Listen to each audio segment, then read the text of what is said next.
Hello buddies, welcome back to my channel. ఈరోజు మనం prepare చేసుకోబోతుంది rajma curry. ఈజీగా త్వరగా ఎలా చేసుకోవాలో చూద్దాం. ఫస్ట్ నేనైతే ఒక కప్ రాజ్మా తీసుకున్నాను. దాన్ని మనం బాగా ఒక 2 టైమ్స్ వాష్ చేసుకొని తరువాత ఆ రాజ్మాలో మనం వాటర్ అయితే పోసుకోవాలి. ఎక్కువే వేయాలి. వేసుకొని మనం ఇంకా దాన్ని ఓవర్ నైట్ సోక్ చేసుకోవాలన్నమాట. నేనైతే మూత పెట్టేసి సోక్ చేసుకుంటున్నాను. నెక్స్ట్ మనము మన రాజ్మాని తీసుకొని ఇందులో వాటర్ ఉంది కదా, అదైతే వాడకూడదు. అందులో ఏమంత న్యూట్రియంట్స్ అయితే ఏముండవు. 2 కప్స్ ఫ్రెష్ వాటర్ అనేది నేనైతే వేస్తున్నాను. 1 కప్ రాజ్మాకి 2 కప్స్ వాటర్ వేసుకొని 6 విజిల్స్ వచ్చే వరకు మనం పెట్టుకోవాలి.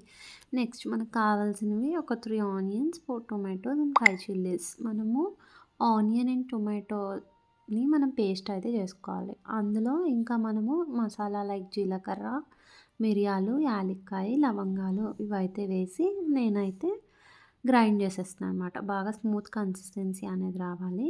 నెక్స్ట్ నేనైతే ఆయిల్ వేసుకున్నా. యాక్చువల్గా బటర్ వేసుకుంటే చాలా బాగుంటుంది. నార్త్ ఇండియన్స్ అయితే అలానే చేసుకుంటారు, బటర్ అది బాగా వేసి. తరువాత అయితే ఆవాలు, జీలకర్ర అనేది వేసుకోవాలి. వేసుకున్నాక చిల్లీస్, కర్రీ లీవ్స్ కూడా వేసుకోవాలి.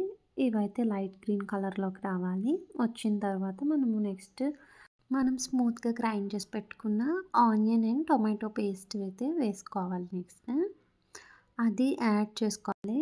ఇది వేసుకొని బాగా కలపాలి. ఈ పేస్ట్లో మనము జీలకర్ర అనేది బాగా వేయాలన్నమాట. రాజ్మా కర్రీలోకి జీలకర్ర అనేది చాలా టేస్టీగా ఉంటుంది. నేను ఎక్కువే వేసాను. దీన్ని ఒక 5 మినిట్స్ మనమైతే పెట్టుకోవాలి లిడ్ క్లోజ్ చేసి సిమ్లో. తరువాత కర్రీకి సరిపడా సాల్ట్, పసుపు కూడా 2 వేసుకోవాలన్నమాట. మనం రాజ్మాలో కూడా ఏమీ ఉప్పు అయితే వేయలేదు కదా, ఇందులోనే మనము సరిపడా అయితే వేసుకోవాలి. వేసుకున్నాక కొంచెం బాగా కలుపుకొని మళ్ళీ మనము లిడ్ క్లోజ్ చేసుకొని ఒక 10 మినిట్స్ మనము సిమ్లో పెట్టుకొని వేయించుకోవాలి. వేపుకున్న తర్వాత ఓపెన్ చేసి చూస్తే ఇలా ఉడుకుతుంది. ఇప్పుడు మనము నెక్స్ట్ రాజ్మా అయితే యాడ్ చేసుకోవాలి. ఇప్పుడు రాజ్మాని వాటర్ కానీ అందులో ఉండిపోతే వాటర్తో పాటు వేసుకోవచ్చు. వాటర్ ఏమీ పాడైన అవసరం లేదు, మంచిది కదా అది. అది ఉడకడానికి ఇంకా మనం వాటర్ ఏమి వేసుకొని అవసరం లేదు. ఈ వాటర్తో అలా మనం ఇంకా ఉడికించేసుకోవచ్చు.